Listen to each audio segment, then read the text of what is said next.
Marina Joyce est un nom qui a remué la toile pendant des années. Sa communauté étant inquiète que celle-ci soit utilisée par sa mère ou son petit ami pour faire des vidéos, le hashtag #SaveMarinaJoyce est devenu viral. À travers cette vidéo, on se replonge dans toute cette affaire. Voici l'histoire de Marina Joyce. Describing the present in my life, the things that tear me apart. Happiness is a gift that you have to offer, but difficulties come with the weight of the world on your shoulders. Hey guys, so today I'm advertising Style You and I'm advertising their clothes. So this is me just advertising their clothes and yeah, I love you guys so much. It's the clothing company that I'm advertising and this is the dress that I'm wearing. Bonjour à tous, bonjour à toutes et bienvenue dans cette nouvelle vidéo Murders Explained. Vous l'avez vu au titre, aujourd'hui je vous parle d'une affaire que nous avons déjà vue ensemble si vous nous suivez depuis le tout début de la chaîne. L'histoire du jour était sortie sur notre chaîne en décembre 2020 et oui, c'était vraiment au tout début de Murders Explained, mais j'avais envie de la refaire tout seul. Je ne blablate pas plus que ça, je vous laisse liker, commenter et vous abonner.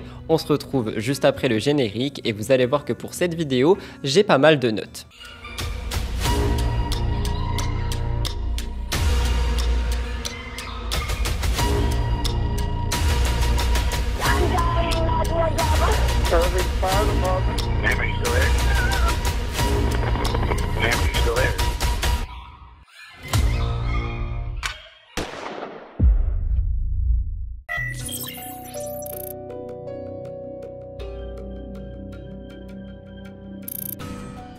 Vous l'avez donc vu au titre, aujourd'hui nous parlons de Marina Joyce. Marina Joyce est une jeune femme qui est née en 1997. Elle est née en Angleterre, à Londres, avec sa mère et son frère. Lorsque Marina a 13 ans, elle décide d'ouvrir son compte YouTube. Pendant les 2 prochaines années, sa chaîne YouTube était ouverte, mais elle est restée vide. Le 31 juillet 2012, elle poste sa première vidéo. Elle dure environ 1 minute et elle s'appelle Bathroom Vlogging. Nice to meet you, stranger. If you didn't know, I like pizza. Yeah, so anyway, I can finally do vlogs for you, so then that is absolutely and great. Sorry, I kind of mumbled that. On peut la découvrir, on voit qu'elle a de très longs cheveux blonds, elle a du crayon très noir, on est sur un look un peu emo, elle est dans sa salle de bain et elle se prépare. On la voit parler, on la voit danser, il y a un petit montage, je pense que c'était un petit peu une sorte de vidéo présentation. Au niveau de sa chaîne YouTube, après cette première vidéo, on a eu beaucoup de vidéos et puis un peu moins et puis rien du tout. Et finalement, elle revient d'une manière un peu plus sérieuse, elle commence à donner des conseils de vie, des conseils de beauté et c'est ce qu'on appelle aujourd'hui devenue une influenceuse. À ce jour, sa chaîne compte à peu près 300 vidéos, un peu plus de 280. Elle en a retiré pas mal depuis sa création, vous allez comprendre pourquoi en vue de cette vidéo. D'après mes recherches, elle aurait retiré entre 35 et 45 vidéos. Au moment où je vous parle, elle a 2,1 millions d'abonnés sur YouTube et il y a des vidéos qui ont été vues un nombre incalculable de fois, donc sa chaîne comptabilise environ 200 millions de vues. C'est un petit peu pour que vous vous rendez compte de l'impact qu'elle avait sur la plateforme. Je dis qu'elle avait parce qu'en faisant des recherches, j'ai voulu également voir un petit peu ce qui se passait aujourd'hui parce qu'on va retourner quelques années en arrière et aujourd'hui, j'ai juste vu des vidéos très simples où elle présente du maquillage mais qui font beaucoup moins de vues qu'à la période que je vais vous présenter. Malgré le fait qu'elle semble très joyeuse, Marina Joyce est aussi pas mal questionnée parce qu'on se rend compte qu'au fur et à mesure des vidéos, elle nous montre une certaine tristesse. C'est quelque chose qui a été mis en avant de par ses abonnés, premièrement, et ensuite par le reste de la population internet, j'ai envie de dire. Marina Joyce est une personnalité qui parle très vite. Elle a toujours été très joyeuse et c'est vrai qu'on s'est rendu compte que cette joie de vivre était en train de s'effacer avec le temps. Plus les vidéos avancent, plus on se rend compte qu'il y a des incompréhensions, qu'il y a des incohérences. Il y a beaucoup de gens qui trouvent bizarre que parfois elle parle par exemple d'un sujet ultra sérieux et qu'elle continue par dire qu'elle aime vraiment beaucoup sa communauté. Ce que j'essaye de dire, c'est qu'on a beaucoup de saccades dans ses prises de parole à ce moment et également vraiment une sorte d'inquiétude qui ressort de ses vidéos. Quand on fouille un petit peu sa chaîne YouTube, j'ai pu retrouver ça sur un média, The Guardian, eh bien on se rend compte que Marina Joyce avait évoqué son passé dans une des vidéos et on peut un petit peu comprendre qu'elle n'a pas toujours eu une vie aussi strass et paillettes qu'avec YouTube. Je cite ce qu'elle disait: Elle parle notamment d'un isolement qu'elle a ressenti au sein des établissements scolaires dans lesquels elle a été affectée. Elle aurait aussi eu des troubles alimentaires, des automutilations et elle aurait bu beaucoup d'alcool pour noyer son chagrin avant de découvrir YouTube. Donc là, c'est vraiment avant YouTube. Quand elle ouvre sa chaîne, elle se rend compte que c'est quelque chose qui va beaucoup l'aider. Un petit peu comme une autothérapie, c'est-à-dire qu'elle va vraiment prendre sa chaîne YouTube comme sa seconde maison. Ça va être l'endroit où elle va parler de ses passions, où elle va également parler de sa vie. Ça va être un petit journal intime qui va vite prendre de l'ampleur, comme vous l'avez compris. Et via ces vidéos YouTube, une fois qu'elle est vraiment devenue active, beaucoup de gens ont commencé à faire des théories autour d'elle. Beaucoup de gens ont commencé à avoir des soupçons très sombres sur des choses qui pourraient se passer hors caméra. C'est ce dont on va parler maintenant.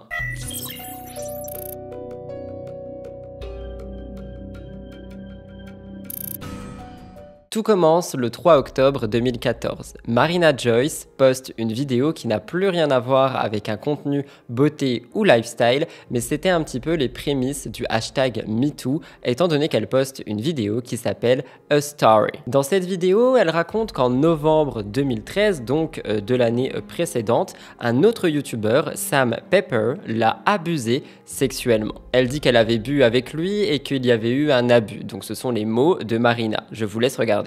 My friends and I then met up with him where he guided us to this back room in somewhere in the city where we sat with a few YouTubers and he started to text me while sitting beside me. This is a perfect example of him manipulating the situation and making himself seem like the victim and making me feel guilty.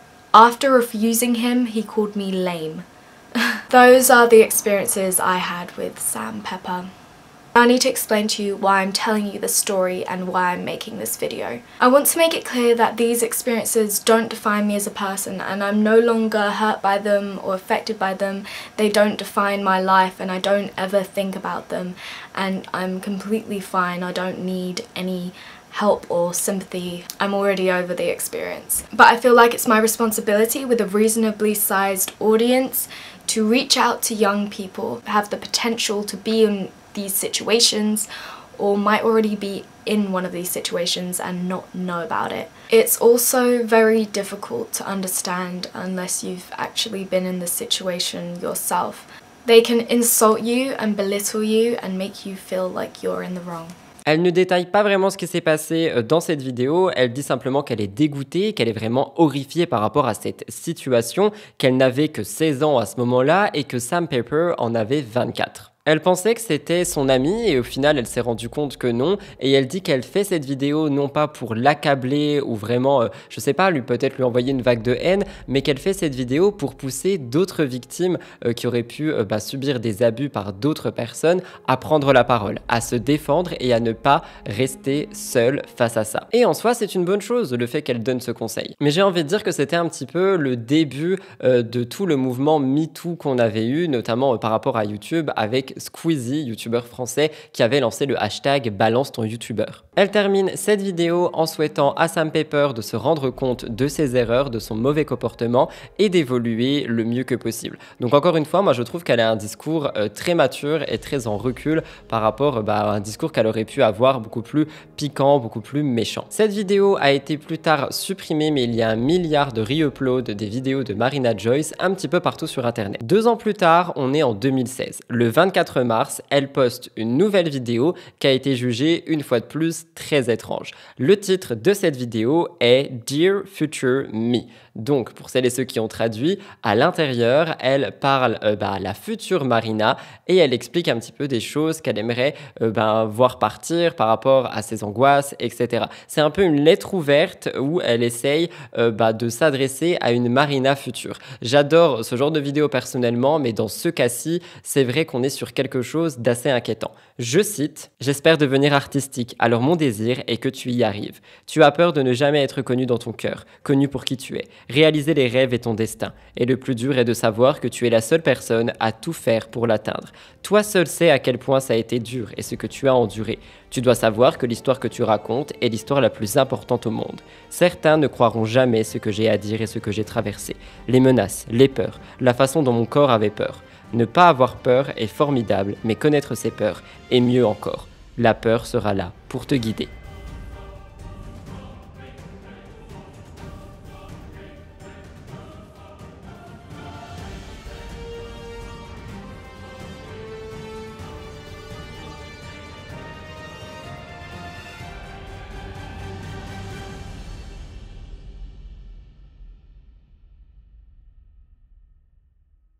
Effectivement, avec ce genre de mots et déjà les petits soupçons qu'on avait autour de Marina Joyce, je vous avoue que cette vidéo, elle a vraiment fait l'effet d'une bombe parce qu'elle parle quand même de choses qui reviennent sur son passé, des choses qui ont l'air très dures. Elle parle aussi effectivement du rapport à son corps et ça confirme un petit peu toutes les choses qu'elle nous avait dit juste avant de commencer sa carrière YouTube. Quelques mois plus tard, toujours en 2016, une nouvelle vidéo fait apparition sur la chaîne de Marina Joyce et j'ai envie de dire que cette vidéo aussi a été scrutée au peigne fin. Nous sommes au mois de juillet, au plein milieu de l'été, Marina Joyce sort une vidéo qui s'appelle Everyday Makeup Tutorial. C'est une vidéo totalement banale, une vidéo beauté où elle se maquille, elle présente les produits, etc.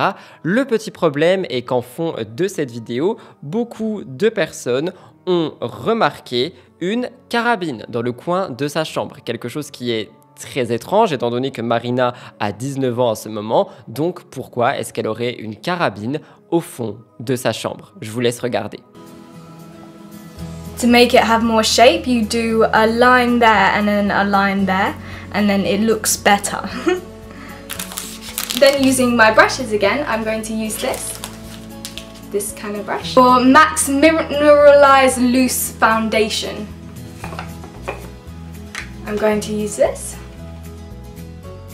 J'ai eu pas mal de réactions par rapport à ça il y a 3 ans quand on en a parlé et justement je trouve que c'est cool du coup de pouvoir faire un reboot et revenir aussi sur les réactions, les commentaires de 2020 que j'ai regardé pour cette vidéo. Il y a beaucoup de gens qui disaient que la carabine est facilement explicable. Il suffit que Marina fasse du cosplay par exemple et cet objet peut être un objet en plastique qui peut servir par exemple pour faire des photos, pour faire des looks, pour faire des scènes, peu importe. Et de l'autre côté, je rappelle également que le port d'armes aux États-Unis est quelque chose qui est possible. Et ce que je veux dire, c'est qu'il suffit que dans sa famille, il y ait un chasseur ou une chasseuse et il se peut que cette arme soit dans la maison. Après, pourquoi dans la chambre de Marina? Je vous avoue que si c'est une vraie arme, la question reste sans réponse. À cette époque, les abonnés de Marina commencent à voir un vrai changement chez elle. Ils la trouvent de plus en plus différente, sombre, ils s'inquiètent pour elle. On commence d'ailleurs à apercevoir certains bleus sur ses bras, quelque chose qui a fait beaucoup parler, et on voit aussi du vernis sur une seule de ses mains, et pour certaines personnes, c'est un signe secret qui montrerait qu'elle serait victime de violences domestiques. Je rappelle qu'à ce moment-là, nous étions que sur des suppositions, Marina n'avait pas encore pris la parole, mais c'est vrai que j'avais aussi vu, et je l'ai totalement oublié de le noter, c'est vrai que je ne l'ai pas noté, mais j'avais vu, il y avait des photos aussi où elle avait 2 traits bleus ici ou ici, qui étaient aussi un petit peu donc représentatifs de signes secrets, de symboles secrets qui montreraient des violences. Mais comme je vous le dis, jusqu'ici, nous étions sur des suppositions, jusqu'à ce qu'une certaine vidéo sorte.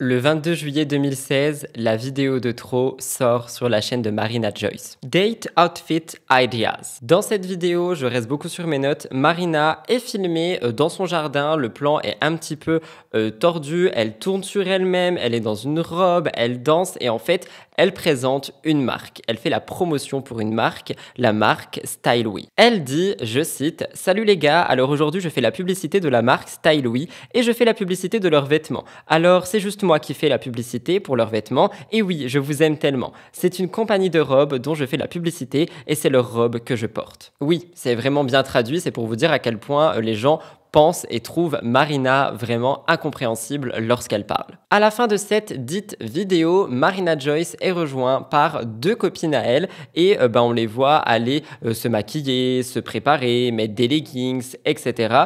Et on est avec donc un groupe d'influenceuses, on a Marina et 2 autres personnes qui faisaient du vlogging. Mais dans cette vidéo, il y a pas mal de choses qui font poser des questions. Il y a des détails qui ont été mis en avant, notamment sur le média Reddit. On entendrait Marina murmurer « Help me » à 13 secondes de la vidéo, on verrait un doigt passer à l'avant-plan à 15 secondes et surtout, on voit des bleus sur Marina à 1 minute et 4 secondes. Je vous mets les moments. Hi guys, so today I'm advertising Style You and I'm advertising their clothes.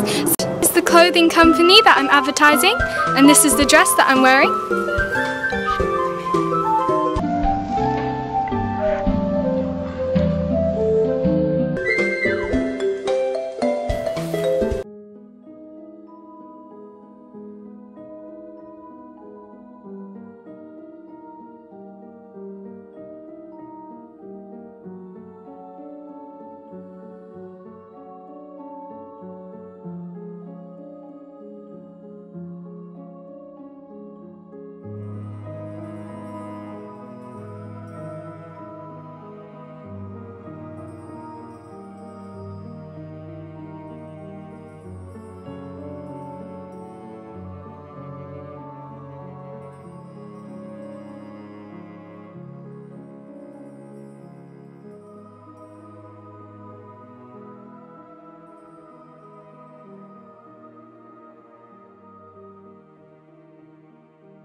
Je vous l'accorde, c'est extrêmement délicat en fait parce que on est sur des suppositions, on est aussi sur des rumeurs et des petites théories. Et par rapport au Help Me, il y a un problème avec ça, c'est qu'à partir du moment où on cherche à entendre Help Me dans cette vidéo, je pense que c'est tous ce qu'on va entendre. Alors l'a-t-elle vraiment murmuré ou non? J'ai bien peur que nous le saurons jamais. Par rapport à la main qui a été mise en avant, personnellement, je pense qu'on est sur de l'aide. Peut-être que quelqu'un l'a aidé à filmer cette vidéo.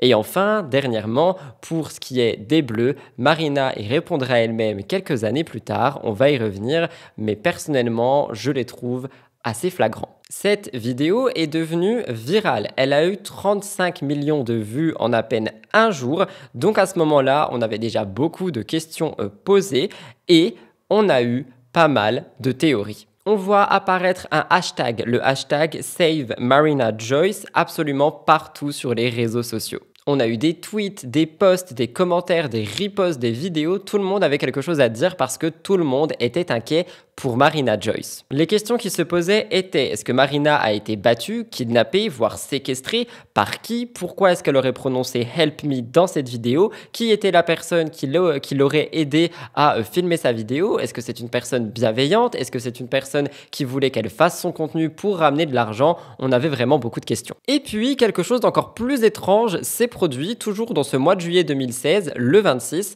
Marina Joyce poste un message où elle donne rendez-vous à tout le monde. Elle dit « Retrouvez-moi à Bethnal Green samedi à 6h30 du matin si vous voulez faire la fête avec moi. Amenez un ami pour ne pas vous perdre. » Qui donne rendez-vous à 6h30 du matin à des abonnés? Il y a beaucoup de gens qui ont prévenu les abonnés de Marina que c'était peut-être un piège, que c'était peut-être pas elle qui était à l'origine de ce tweet. En fait, il y avait vraiment beaucoup de choses autour de ça et surtout tout le monde se disait que ça peut être dangereux parce que nous étions sur quelqu'un qui était au centre de plein de théories, des théories violentes, des théories assez sombres et là, elle invitait tout le monde. Donc vraiment, ça a fait un vent de panique et on a eu beaucoup de personnes qui ont conseillé à la communauté de Marina Joyce de ne pas se rendre à ce meet-up. Finalement, des personnes y sont quand même allées, ce n'était pas un piège, mais Marina n'était pas là. On a donc eu un renforcement des théories, notamment via le média Reddit. Il y a eu une théorie qui disait que Marina aurait pu être kidnappée par Daesh et que Daesh aurait eu l'idée de ce rendez-vous pour piéger ses abonnés. Je ne pense pas que ça soit allé jusque-là. On a également eu une théorie qui disait que Marina aurait pu être séquestrée par un petit ami violent qui expliquerait donc ses bleus, qui expliquerait aussi la main qu'on peut voir passer et surtout qui donc rejoindrait cette théorie de Marina est mise sur les réseaux sociaux pour son image et il y aurait quelqu'un ou plusieurs personnes derrière qui ferait en sorte de récupérer tout l'argent et donc exploiterait Marina. Et enfin, dernière théorie, ses parents, enfin sa mère du moins, la battrait pour avoir l'argent. Et je vous parle de sa mère parce que, comme je vous l'ai dit en présentation, les seules choses que j'ai trouvées sur elle, c'est qu'elle vivait avec sa mère et son frère. Quelque chose d'autre que j'avais envie de mettre en avant qui peut aussi correspondre à tous ces comportements dits étranges sur Internet, c'est peut-être que Marina était malade, peut-être que Marina avait un traitement. Il y avait beaucoup de spéculations qui parlent de schizophrénie. Il y en a d'autres qui disent qu'elle peut être sous l'emprise de drogue, sous l'emprise de crack. Ça expliquerait pourquoi est-ce qu'elle a des mouvements bizarres, des comportements vraiment étranges. Mais si c'est le cas, je pense qu'elle avait surtout besoin d'aide. Et le problème, c'est que si on est sur quelqu'un qui est effectivement drogué, pourquoi est-ce que donc les personnes autour la laisseraient continuer son contenu, la laisseraient faire des collaborations si ce n'est pas pour reprendre l'argent derrière? Mais encore une fois, tout ceci ne sont que des théories. Évidemment, dernière hypothèse, celle où on dit que Marina ne fait que rechercher du buzz, augmenter ses vues story et donc générer plus d'argent. Oui, on disait déjà ça il y a quelques années. Le problème, c'est que personne, à ce moment, n'avait réagi aux rumeurs. C'est-à-dire que Marina n'en avait pas parlé, la mère non plus, donc est-ce que c'était vraiment pour continuer à faire du buzz? 2 jours plus tard, le 28 juillet 2016, Marina Joyce décide de répondre au hashtag Save Marina Joyce. C'était dans une vidéo qui s'appelait Fait sur moi, donc Facts About Me, et elle y répond à la fin. Elle dit, je cite, « Merci pour le hashtag Save Marina Joyce, j'ai trouvé cela vraiment mignon,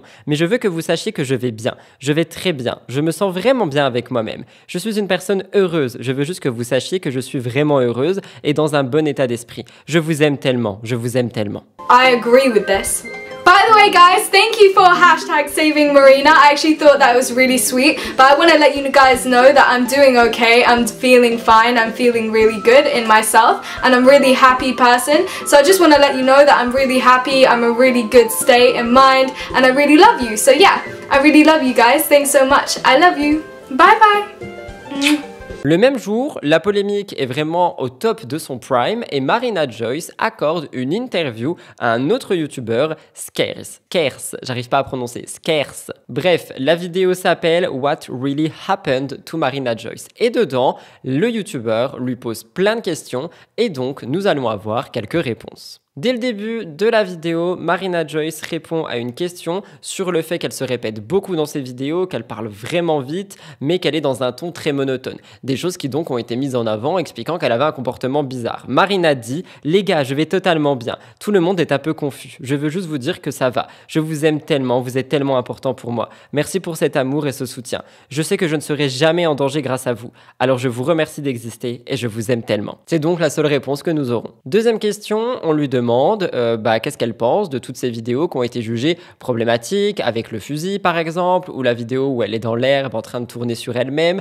On lui demande ce qu'elle en pense. On lui parle notamment du Help Me et de la main qui passe dans la vidéo Date Outfit Ideas, et Marina dit qu'elle demandait un coup de main à sa mère pour l'aider à filmer sa vidéo et que donc c'est la main de sa maman qui apparaît. Honnêtement, j'ai envie d'y croire. Je vais pas me dire non plus, enfin je n'ai pas envie de penser qu'à des choses très sombres. J'ai envie de croire que sa mère pouvait l'aider. Mais pourquoi est-ce qu'elle l'aurait aidé et pourquoi est-ce que Marina semble être dans un état, j'ai pas envie de dire second, mais presque. Est-ce qu'elle était sous un traitement? Est-ce qu'elle était dans un épisode sombre ou bas de santé mentale? Je ne sais pas. Enfin, par rapport à la carabine dans Everyday Makeup Tutorial, Marina dit que c'était une fausse carabine, que c'était un jouet pour enfants et que elle avait juste oublié de l'enlever du décor. Et j'ai très envie d'y croire, mais à part pour un cosplay, je ne vois pas pourquoi est-ce qu'elle aurait ce jouet d'enfant. Surtout que pour moi, ça ne correspond pas vraiment, après elle peut avoir plein de centres d'intérêt, mais cette carabine ne correspond tellement pas avec tout le reste des contenus qu'on a vus sur sa chaîne. Enfin, pour le rendez-vous à 6h30 du matin à Bethnal Green,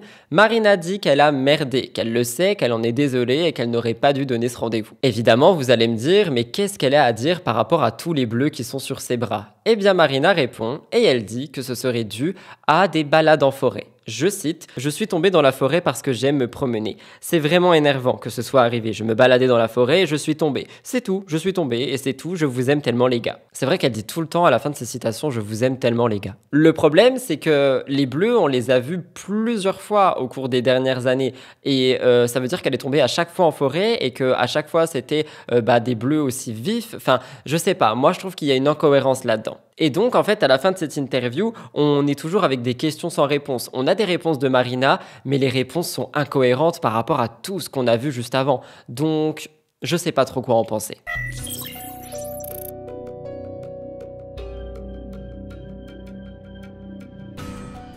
Les fans devenaient de plus en plus inquiets, au point où ils ont prévenu la police. La police a fini par se rendre chez Marina Joyce le 29 juillet 2016 et ils ont dit que tout allait bien. Ils ont tweeté un tweet en disant qu'ils sont allés chez Marina Joyce, qu'elle est safe and well et que tout va bien. En 2017, Marina revient sur tout ça dans une nouvelle vidéo qu'elle appelle Saving Marina Joyce. Elle dit que tout va bien pour elle, qu'elle va beaucoup mieux, qu'elle passait par une période très compliquée, qu'aujourd'hui ce n'est plus du tout le cas et qu'en fait elle s'est rendue compte que le hashtag Saving Marina Joyce a été quelque chose qui lui a en même temps beaucoup changé la vie et qui lui a donné envie d'aller mieux. Donc, moi, j'ai envie de vous dire que peut-être ces dernières années, jusqu'à 2017 et son début YouTube jusqu'à cette vidéo, peut-être qu'elle passait par un épisode de santé mentale très compliqué, peut-être qu'elle passait encore une fois par une période aussi de consommation qui est compliquée également. Je vous rappelle qu'elle a dit au tout début avoir des problèmes d'alcool, avoir des problèmes aussi par rapport aux écoles, etc. Je pense que ça peut l'impacter et elle a surtout dit passer par une dépression avant d'avoir commencé YouTube. Et je pense que si elle n'était pas totalement guérie, ça a pu revenir en pleine face. Donc peut-être que c'est juste un épisode de santé mentale et qu'elle s'est faite soigner pendant ce temps-là, mais j'ai une question à poser, pourquoi est-ce qu'on l'a laissé continuer ses contenus? Je veux bien qu'elle veuille partager, peut-être qu'en fait c'était simplement sa safe place, sa deuxième maison comme elle le dit, peut-être que sans sa chaîne elle aurait été encore plus mal. Mais c'est vrai que outre les théories du complot, kidnapping, etc., j'ai envie de vous dire qu'un traitement pour n'importe quel trouble mental aurait pu donner ce genre aussi de comportement, ce genre de questions et d'inquiétudes, sachant qu'elle est filmée, donc on voyait vraiment tout. Tout semblait aller pour le mieux, mais en 2019, au mois de juillet, une fois de plus, le hashtag refait surface. Une nouvelle rumeur a lieu, une rumeur de kidnapping. Marina Joyce a mis 9 jours avant de prendre la parole par rapport à ça, parce que en fait, on a eu un nom, celui de Brandon Mehmed, qui était son petit ami à ce moment-là, et il a été pas accusé, mais enfin si accusé, mais par les internautes, je veux dire pas par la police, et il a été soupçonné d'être coupable d'un kidnapping, celui de sa petite amie Marina Joyce, qui elle a mis une dizaine de jours, 9 pour être précis, avant de prendre la parole et de dire qu'elle va très bien. Sauf que son silence sur internet, il a fait se poser encore plus de questions. Est-ce que, encore une fois, elle a gardé le silence pour générer un buzz et ensuite réapparaître, dire tout va bien, mais au moins tout le monde la regarde, ou alors est-ce qu'il s'est passé quelque chose de grave pendant ces 9 jours? Au moment où je vous parle, en 2024, quand tu fais des recherches sur Marina Joyce, tu te rends compte qu'il y a vraiment 2 teams. Il y a une team qui pense qu'elle avait, un épisode de santé mentale vraiment compliqué, que elle s'est fait soigner, mais en même temps elle continuait ses vidéos, donc ça a vraiment créé toute cette théorie. Et vous savez comment les réseaux sociaux sont, il suffit qu'on pense qu'une personne aille mal pour vraiment créer beaucoup d'engouement autour d'elle.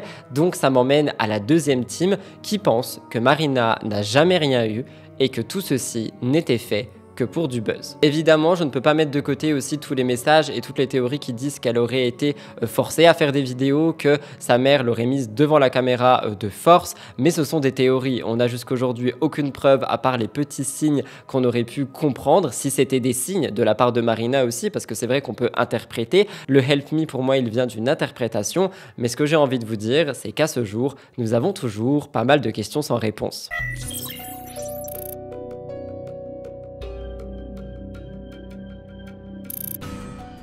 Voilà tout le monde pour le reboot sur Marina Joyce. J'espère sincèrement que cette vidéo a pu vous intéresser, vous intriguer, vous plaire également si jamais vous ne l'aviez jamais entendu. Si vous l'avez déjà entendu, j'ai hâte d'avoir votre retour dans les commentaires. En ce qui me concerne, je vous laisse là. Je vous retrouve dans 2 jours pour une nouvelle histoire horrifique. Jusque-lors, prenez grand soin de vous.